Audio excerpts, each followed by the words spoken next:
Hospital থেকে জুঁইকে বাড়ি ফিরিয়ে নিয়ে যেতে এসে মরিয়া হলো উষ্ণিস। সম্পূর্ণ জানতে ভিডিওটিতে একটি লাইক করে দেখতে থাকো।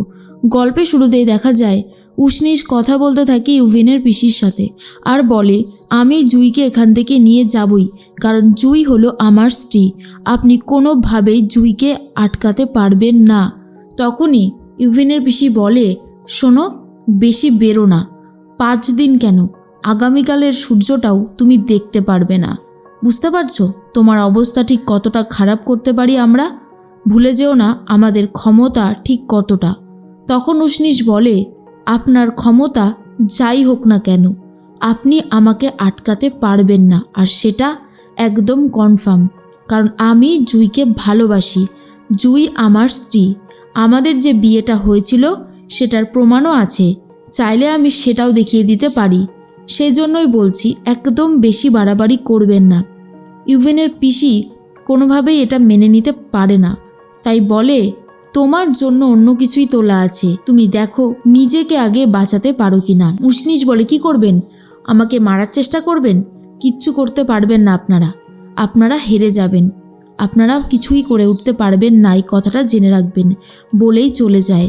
তখনই ইউভেনের পিসি বলে, এই ছেলেটা বড্ড বার বেড়েছে।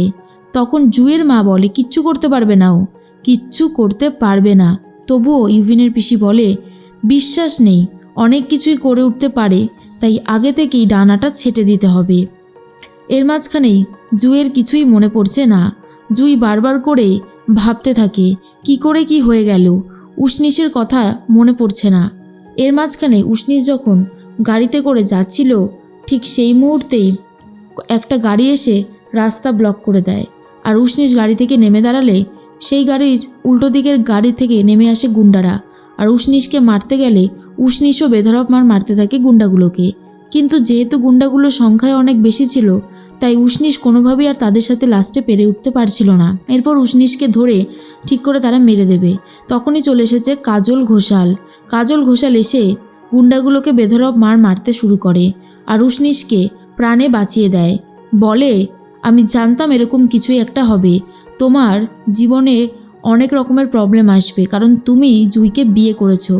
সেই জন্যই আমি তোমার ওপরে কড়া নজর রেখেছিলাম, আর কড়া নজর রেখেছিলাম বলেই এ যাত্রায় তুমি হয়তো বেঁচে গেলে। কিন্তু তোমাকে তো বারবার বাঁচাতে আসতে পারবো না, তোমাকে নিজের প্রোটেকশনের ব্যবস্থা করতে হবে। এর মধ্যেই উষ্ণিস বলে, কিন্তু কে বা কারা এটা করতে চাইছে, আমি তো সেটাই বুঝে উঠতে পারছি না। কাজল ঘোষাল বলে, তুমি বুঝতে পারছো না এসব কে করতে চলেছে? তখনই ইউভিনের পিসির হুমকির কথা মনে পড়ে যায় উষ্ণিসের। বুঝতে পারে উনি ছাড়া এই কাজ আর কেউ করতে পারেই না। এর মধ্যেই রাজরানী সাক্ষীর হাতে আশীর্বাদী হারটা তুলে দেয় আর বলে, এই হারটা তোমার কাছে রাখো। তখন যশোজিৎ বলে, কেন? এই হারটা তো তোমাকে দেওয়া হয়েছিল, তুমি আবার ওকে দিয়ে দিচ্ছ কেন? কি শুরু করেছোটা কি রাজরানী? তখন রাজরানী বলে, কেন, আমি কি ভুল কিছু করেছি? আর কয়েকটা দিন বাদেই জুঁই এই বাড়ির বউ হয়ে আসবে, তখন জুঁইকে এই হারটা দিয়েই তো আশীর্বাদ করবে, সেই জন্যই তো আমি এই হারটা সাক্ষীর হাতে তুলে দিতে চাইছি। তখনই যশোজিৎ বলে, তুমি এই বাড়ি ছেড়ে কোথাও যাবে না, এই বাড়িটা তোমার, তুমি এখানে থাকবে না তো কোথায় থাকবে?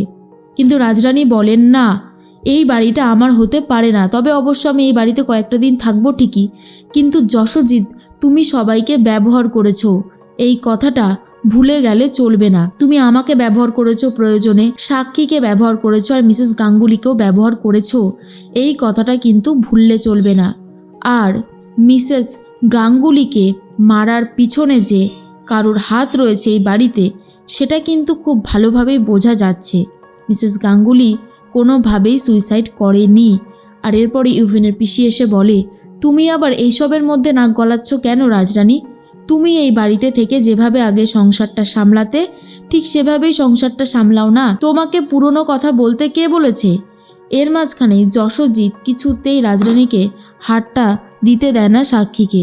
তখনই সাক্ষী দেখতে পারে রাজরানীর ওপরে জোর খাটাতে যাচ্ছে যশোজিৎ, তাই যশোজিৎকে সপাটে কষিয়ে এক চড় মারবে বলে ঠিক করে সাক্ষী। তখনই ইউভিনের পিসি বলে, তোমার তো দেখছি খুব বার বেড়েছে, তোমার সাহস হয় কি করে যে তুমি যশোজিতের ওপরে হাত তুলতে যাচ্ছ? এর মধ্যেই সাক্ষী বলে, কেন তুলব না, ও এইভাবে প্রত্যেকটা মেয়েকে তার অসহায়তার সুযোগ নিয়ে ঠকাবে, সেটা তো হতে পারে না, তাই না? যশোজিৎ বলে, কি করতে পারি আমরা? তোমার এখনো পর্যন্ত সেই আইডিয়াটা হয়নি, তাই তুমি এই কাজটা করতে চলেছিলে। একটা কথা মাথায় রাখবে, হ্যাঁ, এই বাড়িটা আমার, এখানে আমার সমস্ত কথা চলে, অন্য কারোর নয়। রাজরানী বলে, তোমার যা ইচ্ছা তুমি করো, কিন্তু আমি এখানে কোনোভাবেই থাকবো না। ঠিক তখনই জিজ্ঞেস করে ইউভিনের পিসিকে, আচ্ছা জুঁইয়ের সাথে কি সত্যি সত্যি উষ্ণিস বলে ছেলেটার বিয়ে হয়ে গেছে? কি হলো, চুপ করে আছেন কেন? বলুন, চুপ করে থাকলে কি করে হবে? এরপরে ইউভিনের পিসি বলে যে, জানি না, তবে এটুকু জানি জুঁই এই বাড়ির বউ হবে, জুঁই কোনো উষ্ণিস গাঙ্গুলির বউ হবে না, এটা আমরা জানি।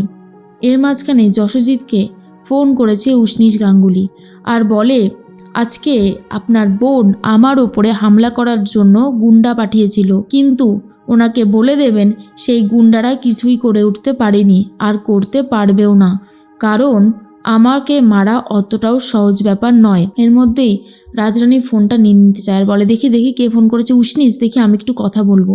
এই বলেই ফোনে কথা বলতে শুরু করে আর বলে, আমি রাজরানী মুখার্জি বলছি। আচ্ছা, তোমার সাথে কি সত্যি সত্যি জুঁইয়ের বিয়েটা হয়ে গেছে? তখনই উষ্ণিস বলে, হ্যাঁ, আমার সাথে জুঁইয়ের বিয়ে হয়ে গেছে, আর এটা জুঁইয়ের পরিবারের সবাই জানে, এমনকি ঠাম্মিও সাক্ষী দিতে রাজি আছে। তার মধ্যেই উষ্ণিসের এই কথাটা শোনার পর রাজরানী বলে, জুঁই কি এই বিয়েটাকে মেনে নিয়েছে? কিন্তু উষ্ণিস তো জানে জুঁইয়ের কিছুই মনে পড়ছে না, আর জুঁই এই বিয়েটাকে মেনেও নেয়নি। এর মাঝখানে রাজরানী বুঝতে পারে জুঁইয়ের সাথে সত্যি সত্যি উষ্ণিসের বিয়েটা হয়েছে, এটা কনফার্ম। উষ্ণিস হসপিটালে জুঁইকে আনতে যায়, তখনই জুঁই বলে, আপনাকে আমি ঠিক চিনতে পারছি না, আর আমার কিছু মনেও পড়ছে না। তখনই গুন্ডারা উষ্ণিসকে বেধড়ক মারতে থাকে, আর সেই মার খেতে খেতেও উষ্ণিস একটা কথাই বলতে থাকে, আই লাভ ইউ জুঁই, বারবার করে এই কথাটাই উচ্চারণ করতে থাকে। কিন্তু হুইল চেয়ার করে জুঁই চলে যায়, উষ্ণিসের দিকে একবারও তাকায় না মাত্র।